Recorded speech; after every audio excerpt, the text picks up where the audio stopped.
Hi hello welcome to yummy tasty சேனலுக்கு இது வரைக்கும் நீங்கள் தந்துட்டு வர ஆதரவுக்கு ரொம்ப நன்றி. சேனலுக்கு சப்ஸ்கிரைப் பண்ணாதவங்க ப்ளீஸ் சப்ஸ்கிரைப் பண்ணிக்கோங்க.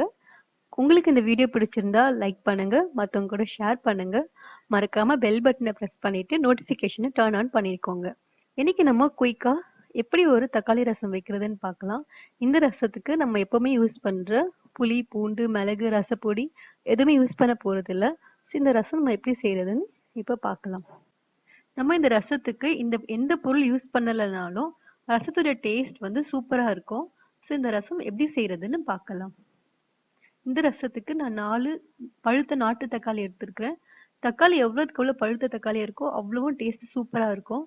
ஸோ தக்காளி நல்லா பழுத்ததா எடுத்துக்கோங்க. கூடவே 1 டேபிள் ஸ்பூன் அளவுக்கு சீரகம் எடுத்திருக்கிறேன். சீரகமும் தக்காளியும் தான் முக்கியமான 2 பொருட்கள். ஸோ நம்ம சாதம் வடிக்கிற போது இந்த ரசத்தையும் செஞ்சிடலாம். சுடு தண்ணி ஒரு 1.5 டம்ளர் எடுத்து இந்த தக்காளியில ஊத்திக்கோங்க.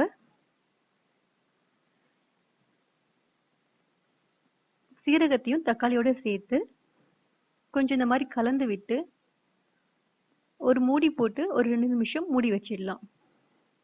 ஸோ தக்காளி கொஞ்சம் வெந்துடும் இதுலயே. இப்போ ஒரு 2 மினிட்ஸ் கழிச்சு பார்த்தீங்கன்னா தக்காளி ஹாஃப் பாயில்டு வெந்துருச்சு.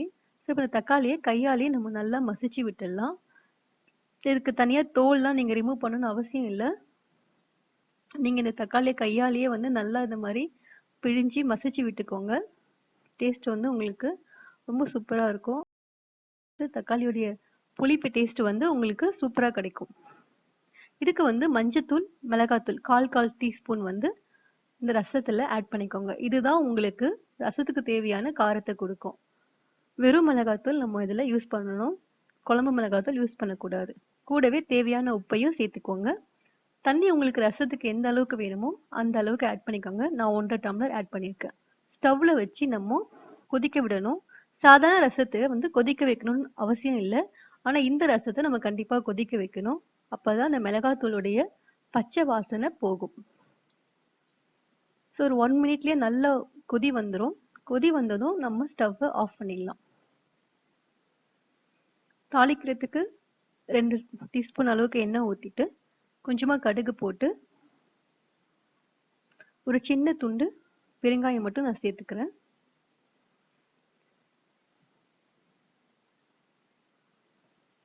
பெருங்காயம் சேர்ந்ததும் பெருங்காயம் பொரிஞ்சதுக்கு அப்புறம் ரசத்துல எடுத்து ஊத்திட்டோம் அப்படின்னா நமக்கு ரசம் ரெடி ஆயிடும். கண்டிப்பா இந்த சீரகமும் தக்காளியோட ஃப்ளேவர் டேஸ்ட் சூப்பரா இருக்கும். ட்ரை பண்ணுங்க. எப்பெல்லாம் நீங்க குயிக்கா சிம்பிளா ரசம் செய்யணும்னு நினைக்கிறீங்களோ, இல்ல நீங்க டயர்டா இருக்கீங்க, உங்களால எதுவுமே சமைக்க முடியல அப்படின்னாலும் இந்த ரசத்தை செய்யலாம். சாப்பிடவும் டேஸ்ட் ரொம்ப சூப்பரா இருக்கும். ட்ரை பண்ணுங்க. தேங்க்யூ.